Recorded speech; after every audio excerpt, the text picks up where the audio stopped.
এই যে মজাদার মোমোটা দেখতে পাচ্ছেন, এটা আমিই বানিয়েছি। তো আসসালামু আলাইকুম এভরিওয়ান, ইটস মি নুসাবা। কেমন আছেন সবাই? আশা করি ভালো আছেন। তো বেশ কিছুদিন পর আমি বাসায় মোমো বানিয়েছিলাম, সেটাই আপনাদের কাছে শেয়ার করবো। যাক, শুরু থেকে শুরু করা যাক। আজকে আমি বানিয়েছিলাম মোমো। তো মোমোটা আমি বাসায় এর আগেও বানিয়েছি। ফার্স্টে আমি এখানে যেটা করেছি, ময়দার সাথে পানি, তেল এবং লবণ দিয়ে ভালো করে একটি ডো তৈরি করে নিয়েছি, যেটা হচ্ছে অনেক সফট এবং নরম হয়েছে, আপনারা দেখতেই পাচ্ছেন। এখানে খুব কম পরিমাণে চিকেন ইউজ করব, কারণ এখানে আমি বেশি মোমো বানাবো না। এজন্য আমি নিয়েছিলাম টমেটো কুচি, মাংসের কিমা করে নিয়েছিলাম, আর নিয়েছিলাম বরবটি কুচি, পেঁয়াজ।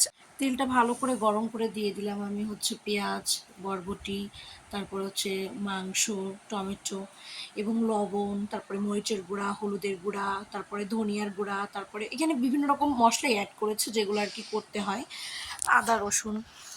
তারপরে এখানে আমি হচ্ছে একটু ভাজা ভাজা করে নিয়ে এখানে আমি একটু সয়া সস আর টমেটো সস ইউজ করবো। আপনারা চাইলে টমেটো সসটা স্কিপ করতে পারেন।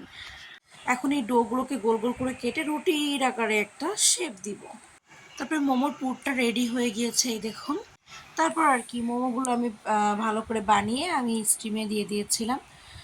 অনেকক্ষণ ধরে একটু ভাপ দিয়ে নিলাম, তারপরে মনে হলো হয়ে গিয়েছে, যার জন্য আমি এটা একটু চেক করে দেখছিলাম। পরে আমি প্লেটে সার্ভ করার জন্য আস্তে আস্তে করে একটা একটা করে উঠিয়ে নিয়েছিলাম, প্রচণ্ড গরম ছিল।